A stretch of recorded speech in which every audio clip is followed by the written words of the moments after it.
Estoy hoy muy emocionado, estoy hoy realmente animado, estoy hoy realmente gozoso de iniciar una nueva serie, una serie en el libro, en la carta a los romanos. Porque como iglesia heredera de la reforma del siglo XVI, debemos conocer la carta de los romanos muy bien para defender nuestra fe. Como iglesia bíblica, como iglesia cristocéntrica, nuestro deber es repasar esta carta para afianzar nuestra fe. Una iglesia seria, una iglesia que quiere realmente caminar de acuerdo a la palabra de Dios, debe comprender la fe cristiana bíblica. Y la carta a los romanos es un compendio maravilloso para entender nuestra fe. Debemos repasar esta carta periódicamente para que las personas que vayan llegando a nuestra comunidad vayan creciendo y entendiendo la fe cristiana y puedan enfocarse como seguidores de Jesús por la fe. Y debemos crecer en la fe como hermanos. Y los que van llegando van a ir creciendo en la fe con los hermanos maduros de la comunidad. He tratado que cada persona reciba un boletín. No es un boletín por familia, es un boletín por persona. ¿Por qué por persona? Porque allí está el bosquejo de la reflexión del día. Y las notas que cada uno toma son diferentes a las notas que toma el otro. Yo quiero animarlos. Por favor, tomen nota. Traigan un lápiz, un esfero y tomen nota. Sobre todo en esta serie que nos va a enseñar muchísimo y que nos va a afianzar como seguidores de Jesús. Alguien apellidado Stedman lo escribió: la epístola de Pablo a los romanos es, sin duda alguna, el documento humano más poderoso que jamás se ha escrito y es oro puro de principio a fin. Ustedes saben que esta carta, la carta a los romanos, es en la que dio el origen, la que dio iniciación a la reforma del siglo XVI, para que la iglesia dijera: no más, vamos a enfocarnos realmente en la fe. Este libro conmovió profundamente a Lutero, a Calvino, a Wesley, a los grandes reformadores. Los conmovió hasta lo más profundo de su corazón. Wesley dijo que en su corazón había sentido un aliento especial al acercarse a la exposición de las verdades encontradas en la carta a los romanos. Barclay, otro biblista contemporáneo muy reconocido, dice: no hay otro libro que haya tenido mayor influencia sobre la iglesia bíblica. Otro hombre maravilloso, Burton, la llamó profiláctica. Algunas personas conocen la palabra, las que están en el área de la salud. Lo profiláctico es algo que protege de la infección. Imagínense, una persona que conoce, que repasa la carta a los romanos, está adquiriendo defensas contra las infecciones, contra todas aquellos elementos que vienen de afuera y que contaminan la fe bíblica pura. Por eso hoy estoy animadísimo, contento de iniciar esta serie, enfocados por la fe, que está basada en la carta a los romanos. Así que cuando ustedes lleguen el próximo domingo y vean este pendón, inmediatamente van a decir, cierto que estamos enfocándonos en la fe por el libro de los Romanos. Y cada vez que lo vean van a recordar, y es una manera didáctica de ponernos en sintonía desde el mismo momento que entramos a la capilla cada domingo. Entonces, que el Señor nos guíe en esta aventura maravillosa que iniciamos el día de hoy. ¿Quién escribió la carta a los Romanos? Pablo escribió la carta a los Romanos. Fue escrita aproximadamente en el año 57, 58 después de Cristo, es decir, unos 25 años después de la muerte de Jesús. ¿Y fue escrito a quiénes? A los romanos, a las personas de la iglesia que ¿en qué ciudad estaban? En Roma, exactamente. Y fue escrita desde la ciudad de Corinto. ¿Cuál fue la razón principal para que Pablo se dedicara a escribir esta carta tan maravillosa?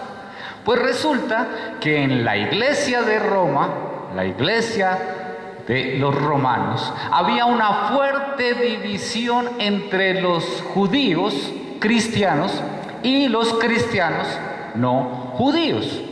Y lo que está tratando Pablo a través de esta carta es de recordarnos que somos uno solo en Cristo Jesús.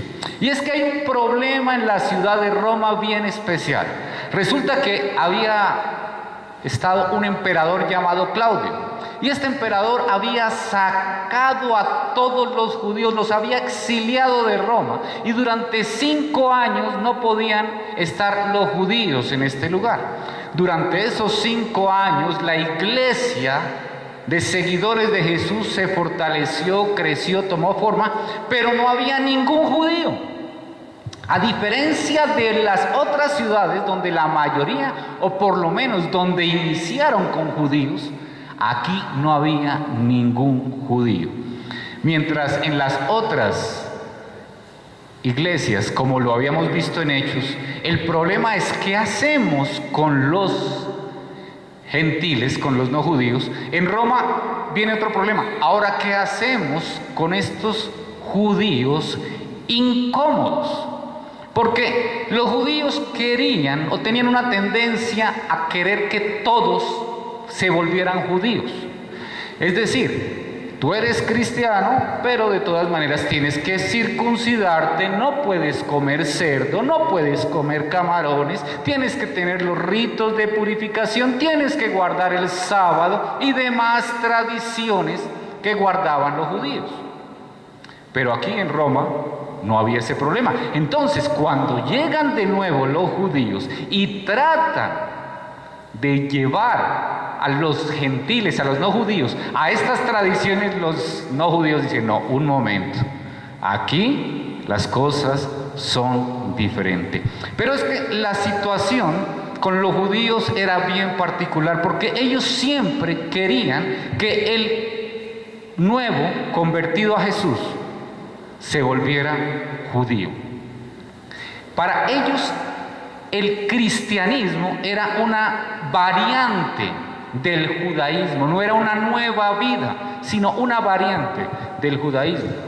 Entonces era algo así: llegaba a la iglesia de cualquier ciudad una persona, era impactada por el evangelio. Alguien llega acá, es impactado por el evangelio, esa persona ante esa exposición de la palabra de Dios se reconoce como pecadora, se arrepiente, deposita su fe en la obra de Jesús y recibe por gracia la salvación de Jesucristo. El Señor la hace su hijo.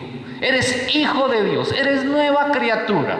Y ahora las personas que estaban allí en esa iglesia le dicen: con mucho gusto te recibimos, ya eres hijo de Dios, ya eres nueva criatura, ya estás lavado por la sangre de Cristo, pero ahora tienes que cumplir con los siguientes protocolos y tradiciones para que seas bienvenido en nuestra comunidad. Y eso es lo que hacían los judaizantes. No era suficiente con haber sido expuestos a la palabra, con haber confiado en la obra de Jesucristo. Ahora tenían que cumplir con ciertos protocolos.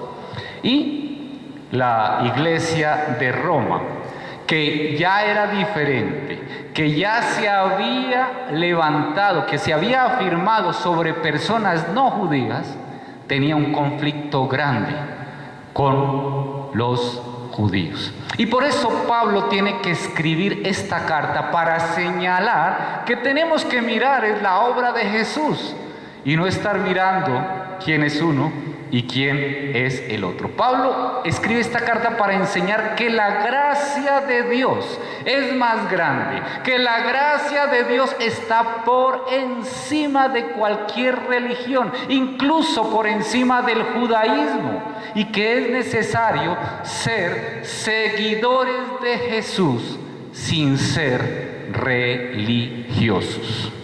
Por eso vamos a ir a esta reflexión en esta mañana. ¿Cuál es el título de la reflexión?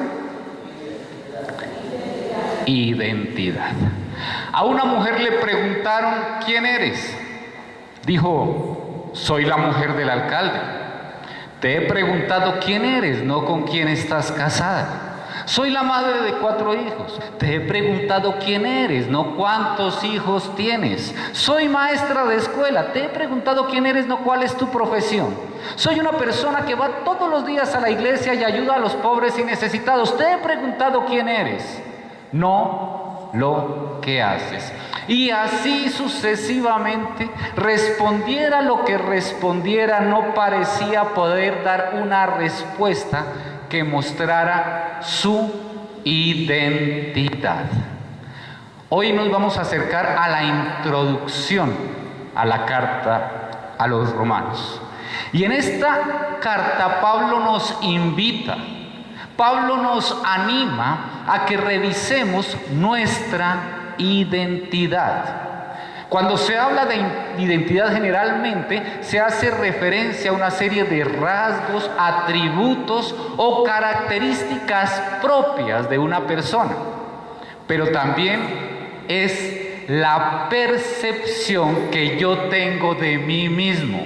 ¿Cómo me veo yo a mí mismo? Primer punto, ¿cuál es? ¿Quién soy? ¿A quién le pertenezco? E inicia el versículo 1. ¿Cuál es la primera palabra? Pablo. Pablo. Estamos viendo que cada uno de nosotros tenemos un nombre. Cada uno tiene un nombre. Pero ese nombre está enlazado a lo que hemos hecho, a lo que somos, a lo que hemos logrado. Y Pablo es el mismo Pablo que escribió 12 libros del Nuevo Testamento. Imagínense la cantidad, 12 libros del Nuevo Testamento. La mayoría del Nuevo Testamento está escrita por este hombre. Pablo fundó muchas iglesias. Levantó muchos líderes, fue el primer gran misionero de la historia. Era de Tarso, pero muy temprano, muy joven, fue enviado a Jerusalén para ser educado por el maestro Gamaliel. Este Gamaliel era el mejor maestro judío que existía.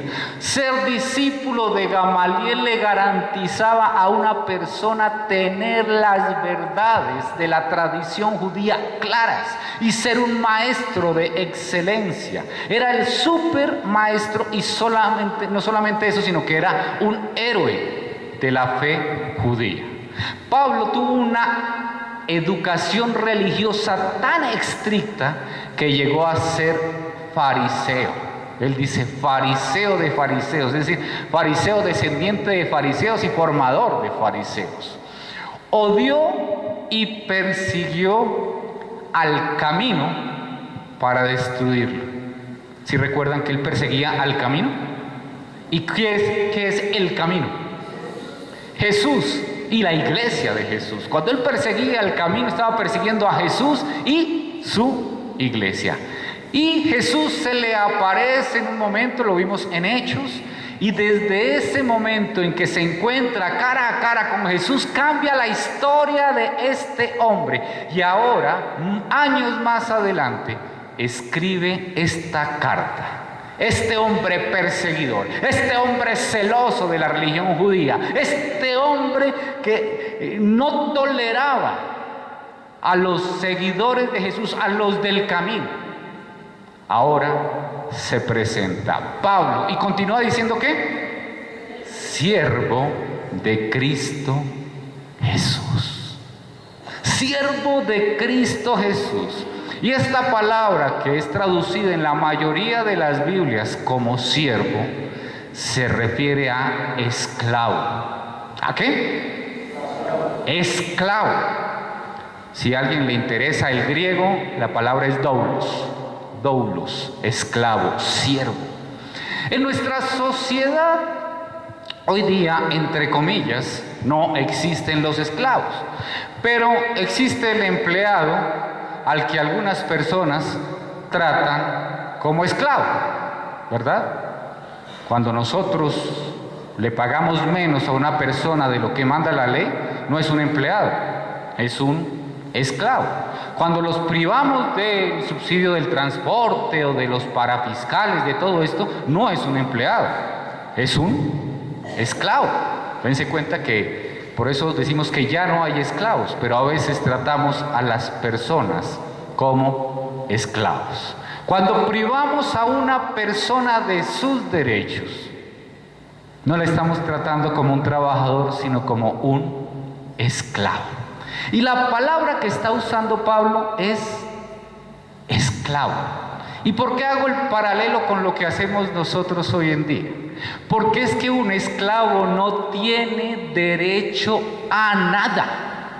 Es pertenencia de su patrón. Sus derechos están absolutamente anulados. Y Pablo dice que es siervo del Señor Jesús. ¿Por qué? Porque él no está sirviendo por un beneficio a cambio. Él es esclavo por amor. Él es absolutamente, ha perdido todos sus derechos. Todo lo que él es, lo ha perdido por causa de Jesús. Este hombre llamado Pablo dice que él ante Jesús ha perdido su autonomía. Imagínense, no es propiedad de él mismo, es propiedad de Jesús. Sin embargo, a los seres humanos no nos gusta perder nuestra autonomía. No nos gusta perder, entre comillas, nuestro control, el control de nuestra vida. No nos gusta perder nuestro estatus. Y ese estatus que había logrado Pablo, fariseo, perseguidor de la iglesia, aplaudido, discípulo de Gamaliel. Todo eso, él lo pierde. Lo considera basura por causa de Jesús. En el mundo, dentro de los valores del mundo, está el gusto por enaltecernos. Nos encanta sentirnos más que los demás. A alguien le dicen, se le presenta, mucho gusto, doctor fulano. Ah, hola fulano. Doctor fulano. Usted no sabe quién soy yo, ¿verdad? Es una necesidad tan humana, es una necesidad egocéntrica de ser reconocidos y enaltecidos. Y lo triste es que eso ha entrado también a lo que se dice ser la iglesia cristiana. Mucho gusto, Pastor Omar. Ah, hola Omar. Pastor Omar. Por favor. Y queremos que nuestro nombre esté al lado de un título que nos haga sentir por encima de los demás. Conozco un pastor que se enoja muchísimo si no le dicen pastor. Su cara se enciende, se pone roja y exige de manera fuerte que le digan pastor, pastor sutano. Otros se autonombran con títulos llamativos. Mandan a timbrar tarjeta y le ponen al lado de su nombre apóstol fulano o profeta mengano, y esto los hace sentir con un grado de superioridad. Y si no les dices por ese título, ni te determinan. Siguen derecho como si nunca les hubieras dirigido la palabra. Es como cuando un niño caprichoso, tú lo llamas y no te voltea a mirar si no le ofreces un dulce a cambio, que lo hagas sentir importante. Eso es una actitud infantil, porque la identidad está sostenida por un título. La identidad está sostenida por un cargo. La identidad no está sostenida en ningún momento por lo verdaderamente importante. Pablo renuncia a todos sus títulos y dice: soy siervo, esclavo. Pero nos cuesta trabajo porque en el mundo la pequeñez no se valora. En el mundo la pequeñez no se tiene en cuenta y queremos traer esos valores a la iglesia. Pero ¿saben algo? Para Dios, la pequeñez es la base desde la que se construye el reino de los cielos. La esclavitud a Jesús, el servicio a Jesús, a su iglesia, a los hermanos, al mundo, es la base desde la que se construye el reino de los cielos. Jesús dijo: el más pequeño entre ustedes, ese es el mayor. Jesús dijo: como ustedes saben, los gobernantes de las naciones las dominan y los poderosos les imponen su autoridad, pero entre ustedes no debe ser así. Más bien, aquel de ustedes que quiera hacerse grande será su servidor. Servicio, siervo, esclavo. Y aquel de ustedes que quiere ser el primero será su esclavo. Imiten al Hijo del Hombre, que no vino para ser servido, sino para servir. Pero esa parte no nos gusta. Esa parte no la queremos. Pablo dice que es esclavo ¿de quién? De Cristo. Miren, aunque nosotros no lo queramos admitir, siempre estamos sirviendo a algo o a alguien. Siempre. Hay personas que le sirven a su egoísmo, a su egolatría. Y todo está girando en función de servirse a sí mismos. Hay personas que le sirven a una debilidad, le sirven a la pereza, a la adicción, a un rencor, a un vicio, y permanentemente están esclavizados y sirviéndole a esa debilidad. Hay personas que le sirven a la ira, al chisme, a la mentira. Y estamos en función de servirle a esto. Pero aquí Pablo nos muestra el blanco de su servicio. ¿Cuál es? Jesús. Pablo dice, le pertenezco a Jesús. Entonces la pregunta correcta no es ¿quién soy? La pregunta correcta es ¿a quién le pertenezco? Esa es la que nos muestra nuestra identidad. Nuestra identidad no es cuando respondemos quién soy, sino a quién le pertenezco. Porque cuando nosotros sabemos a quién le pertenecemos, nos miramos de diferente manera.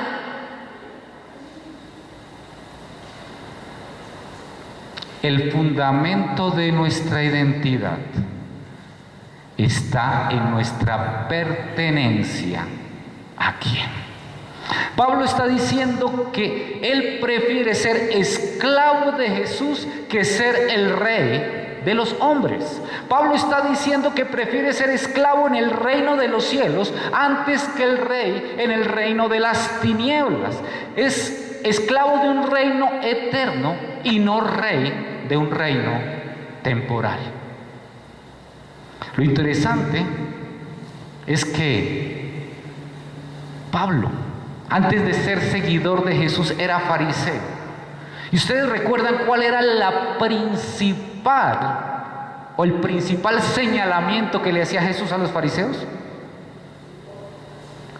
¿Pero por qué? Hipócritas. ¿Por qué? Les gustaba mostrarse como muy buenos, muy santos, pero por dentro eran huesos muertos. Y Pablo, que había sido fariseo y que tenía esa debilidad y esa enseñanza de mostrarse, ahora se está negando a sí mismo. El servicio que hacemos es para Jesús. Pero nosotros tendemos a servirnos a nosotros mismos. Que nuestra identidad se base en lo que yo soy, en lo importante que soy.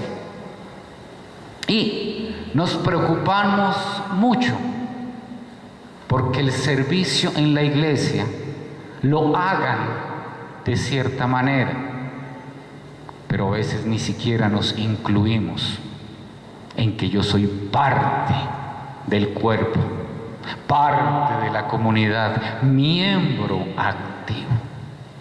No porque estemos en la lista de membresía, sino porque Jesús nos insertó en este lugar para caminar juntos. En estos días hemos hablado mucho de ministerios en nuestra comunidad y tal vez se nos ha olvidado un pequeño detalle. La palabra ministro, de donde viene la palabra ministerio, quiere decir esclavo, siervo. Eso es lo que quiere decir. Y un ministerio sencillamente es un grupo de esclavos, un grupo de siervos que ya no se pertenecen a ellos, sino que le pertenecen a Jesús, que son esclavos de Jesús y siervos de Él y de sus hermanos.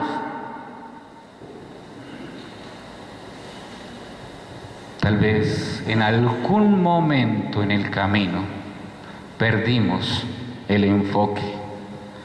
Muchas veces se nos olvida que la predicación de Jesús dice que uno se hace grande, ¿cómo?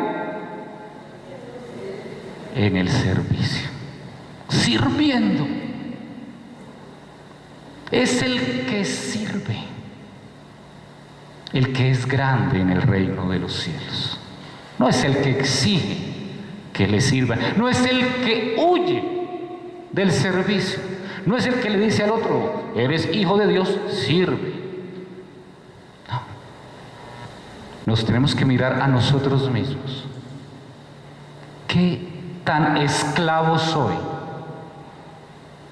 de mí mismo o si realmente soy esclavo de Jesús. Y el problema está en que muchas veces nosotros hacemos las cosas porque queremos gratitud, queremos reconocimiento por nuestro servicio o por nuestro ministerio. ¿Y saben qué es lo triste? Que estamos diciendo, pero es el colmo, todo lo que yo hago y ni siquiera me dan las gracias, ni siquiera me mencionan, y no hemos hecho nada extraordinario, nada. Lo único que hemos hecho es cumplir con nuestro deber, y generalmente menos, mucho menos de nuestro deber como esclavos de Jesús. Me encanta este texto que ayer lo leímos en el tiempo de oración. Cuando un sirviente vuelve de arar o de cuidar las ovejas, ¿acaso su patrón le dice, ven y come conmigo? No. Ese esclavo que llega cansado de arar y de cuidar las ovejas, agotado, lo único que recibe de su patrón es, prepara mi comida, ponte el delantal y sírveme mientras como. Luego puedes comer tú.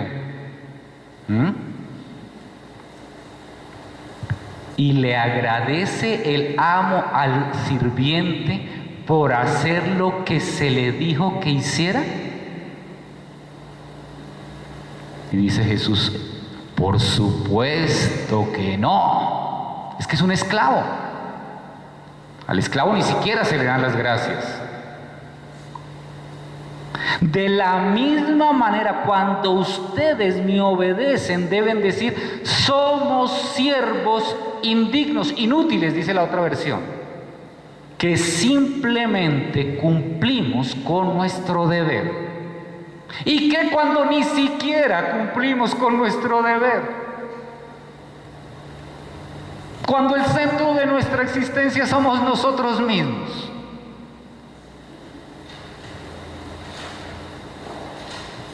Cuando las horas de nuestro día se gastan en darnos gusto a nosotros, a nuestra carne, a nuestros intereses.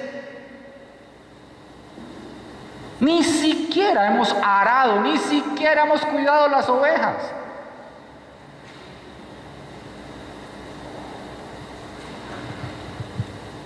Por eso, todos los hijos de Dios, y más las personas que el Señor las ha llamado a servir en un ministerio, todos nosotros debemos siempre estar dispuestos a caminar una milla más. Una milla más. Porque no es para nosotros, es para la gloria de Dios. Un siervo no es dueño de su tiempo. No es para servirse a sí mismo.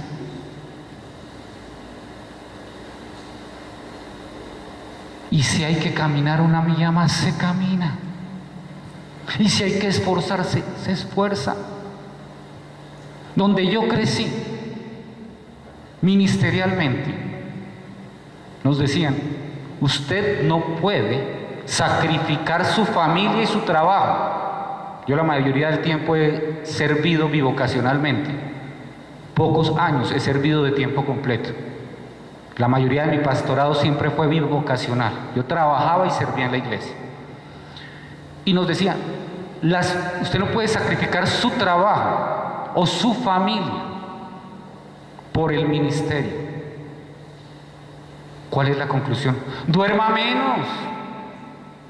Si usted es siervo y se levantaba a las 5 de la mañana, pues levántese a las 3. No sacrifique su familia, no sacrifique su trabajo, sacrifíquese, niéguese usted, niéguese.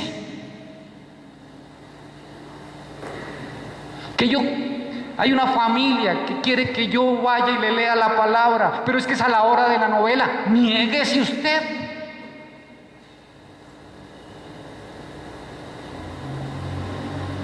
Yo anhelo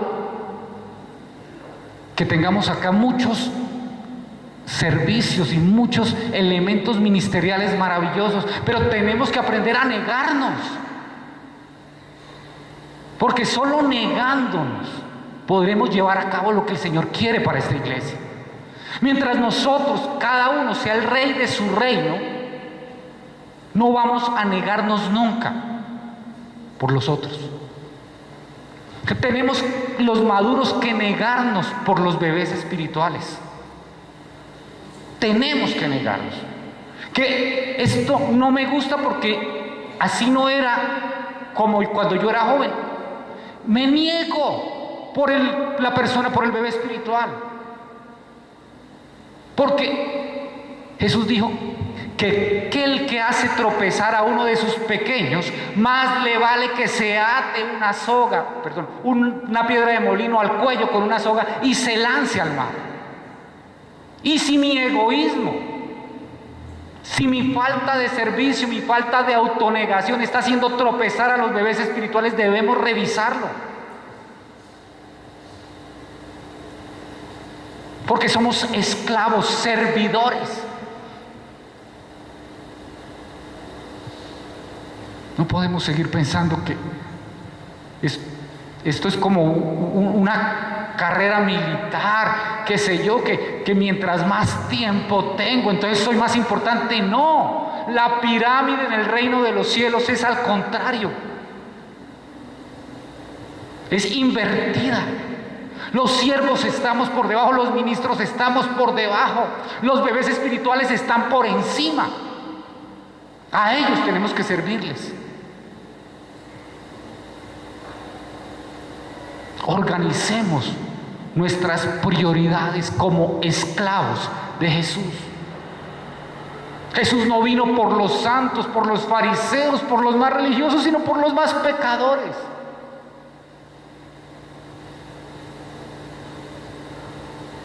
Salgámonos de esa élite eclesial.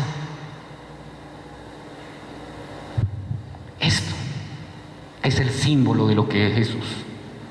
Servicio, recoger, limpiar. Miren, cuando alguien se pare acá a predicar, ustedes no se pregunten cuánto saben. Pregúntense cuántas veces lo han visto barriendo, cuántas veces lo han visto limpiando, cuántas veces lo han visto sirviendo un tinto.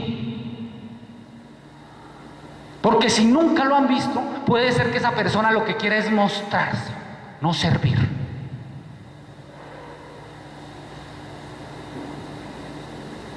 Brenda y familia, les voy a pedir un favor. A partir de hoy no nos vuelvan a apoyar con el tinto. Invito a todos los que estamos en equipos ministeriales, a los que nos decimos ministros en esta iglesia, que sirvamos el tinto. A que cojamos una escoba, un trapo, trapiemos, barramos. Somos servidores, esclavos.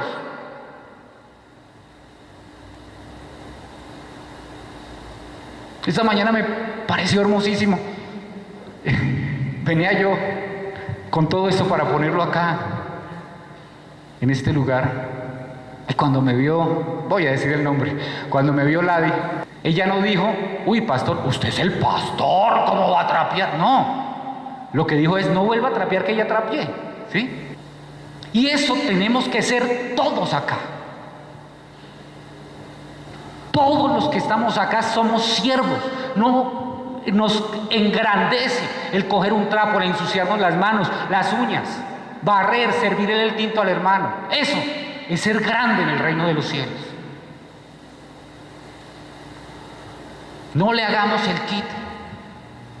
Hay personas, no acá, pero que uno les dice, oye hermano, ¿será que me puedes ayudar, no sé, limpiando una mesa? Ahí está el trapo. Y al rato ve uno otra persona, no la persona que uno le pidió el favor haciendo eso. Oye, ¿por qué estás haciendo eso? No, que es que el hermano, o sea, Al que uno le pidió el favor a otro.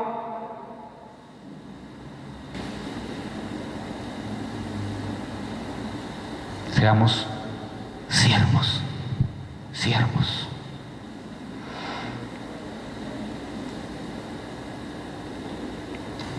No tengamos motivaciones equivocadas para servir.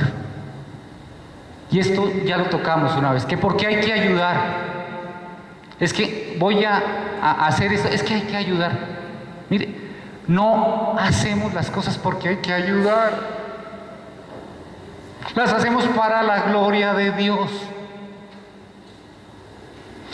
Mire, es más, Él no necesita ayuda de nosotros.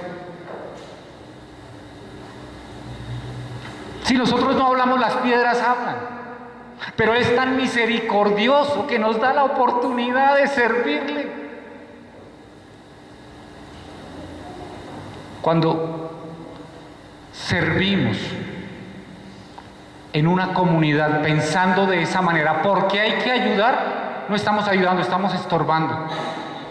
Porque no es para la gloria de Dios. Y nada que se haga, que no se haga para la gloria de Dios, va a servir para algo. Tarde o temprano va a terminar creando conflicto, daño, maltrato. Por el deseo de una posición, ya lo hablamos, suficiente. Por el deseo de sobresalir, ya lo hablamos, suficiente. Nada de eso puede ser nuestra motivación para servir.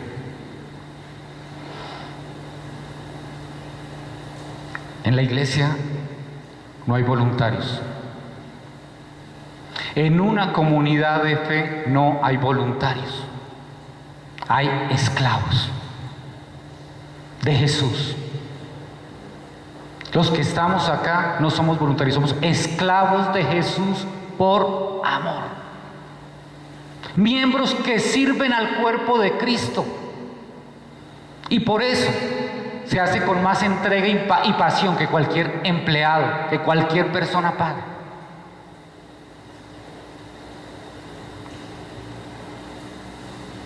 Dice, a cualquiera que te obligue, lo dijo Jesús, a llevar carga por 1 milla, ve con él 2. Y en otra parte, y todo lo que hagas, hazlo de corazón, como para el Señor y no para los hombres. Pablo, siervo de Cristo Jesús. Y dice la siguiente palabra, llamado. Llamado. Dice autonombrado. Dice porque tuvo lo suficiente, cumplió con todos los requisitos para hacerlo. Porque estaba tan capacitado, y lo estaba. Pero no fue eso. Fue porque fue llamado, comisionado, elegido. ¿Quién lo llamó? Jesús. Tú que estás acá, tú no te has llamado a este lugar.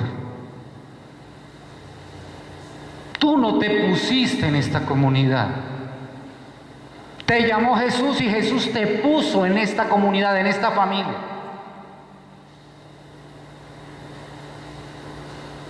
Fue Él. La pregunta es cómo estamos respondiendo a ese llamado. ¿Llamado qué? A ser apóstol. Miren, nos han bombardeado con una imagen tan distorsionada y antibíblica y herética de lo que es un apóstol. En el imaginario de muchas personas, un apóstol es alguien con grandes anillos de oro, un Rolex de oro en su muñeca, trajes supremamente costosos, jet privado, y se quita la chaqueta para ponérsela a otro y ungirlo. Ese es en el imaginario lo que es un apóstol. Hoy, por muy poco tiempo que me queda, no vamos a desarrollar la enseñanza de lo que es un apóstol. Ya lo tratamos cuando estuvimos en la serie de Hechos. Pero básicamente están los apóstoles que caminaron con Jesús, que estuvieron en la crucifixión y lo vieron resucitado. Esos apóstoles. Está Pablo apóstol con un llamamiento singular que tuvo. Y estamos todos los demás que estamos enviados, porque la palabra apóstol sencillamente quiere decir enviado, embajador. Todos los demás que estamos llamados a ser embajadores de Jesús y a ser discípulos por donde el Señor nos lleve. Todos los que estamos acá estamos enviados. Por lo tanto, desde esa perspectiva, no desde la perspectiva de Pablo ni de los 12, somos apóstoles. Ahora, Pablo dice apóstol no como un título nobiliario, él no es de la nobleza. No es que el apóstol diga, Pablo diga, soy apóstol, de ahora en adelante me tienen que rendir pleitesía, cuando yo pase por el lado agachan su cabeza, me tienen que obedecer. No. Por el contrario, el término apóstol indica sacrificio, negación, entrega. No es una palabra que denote prestigio, sino humildad. No es una palabra que dé al apóstol popularidad, sino rechazo. Eso es lo que va a recibir, o lo que ha recibido Pablo siempre, por ser apóstol. Apartado. Está apartado para un fin. Solo para un fin. Y no puede ser usado para otros fines. ¿Qué es lo que está diciendo Pablo acá? Que él tiene un propósito, que él tiene una misión que cumplir y es exclusiva y no puede andar haciendo algo diferente. Él no puede andar sirviéndose a sí mismo ni sirviendo los intereses de los humanos, solo el de Cristo. Y es importante aquí, ya para terminar por hoy, notar que Pablo no se apartó a sí mismo. Él no se apartó, él no dijo, él no eligió ser apóstol, él no fue apartado por una iglesia. No fue que se haya reunido una iglesia y lo haya nombrado apóstol. No fue nombrado por un grupo de líderes o un grupo de pastores. No fue elegido por un voto de una mayoría. No lo llamaron de esa manera. No fue apartado por el éxito de su gestión, por su esfuerzo, por su sacrificio, porque hayan sido una persona que orara mucho o porque fuera una persona que hiciera muchas cosas. No, sencillamente porque Dios lo apartó. Es el Señor el que nos aparta a cada uno de los que estamos acá. Nos da dones, talentos, funciones en la iglesia. Y la comunidad es la que reconoce esos dones, esos talentos, esos ministerios, ese servicio lo reconoce la comunidad. Pero es Dios el que llama, el que los da. Y termina diciendo, ¿para qué fue apartado Pablo? ¿Y para qué somos apartados nosotros? Para anunciar el Evangelio de Dios. Vamos a dejar ahí. Y vamos a tratar los primeros 7 versículos. No alcanzamos ni al primero completo. Pero dense cuenta lo maravilloso que es esta carta. Esta carta es preciosa, esta carta tiene que tocarnos el corazón. Tiene que tocarnos la fibra interna de lo que somos como seguidores de Jesús. Hoy, como una primera conclusión, tal vez la pregunta es, ¿será que somos realmente esclavos de Jesús? ¿Será que realmente nos estamos negando a nosotros, estamos muriendo a nosotros? ¿O seguimos siendo los reyes de nuestra vida. Vamos a orar, hermanos.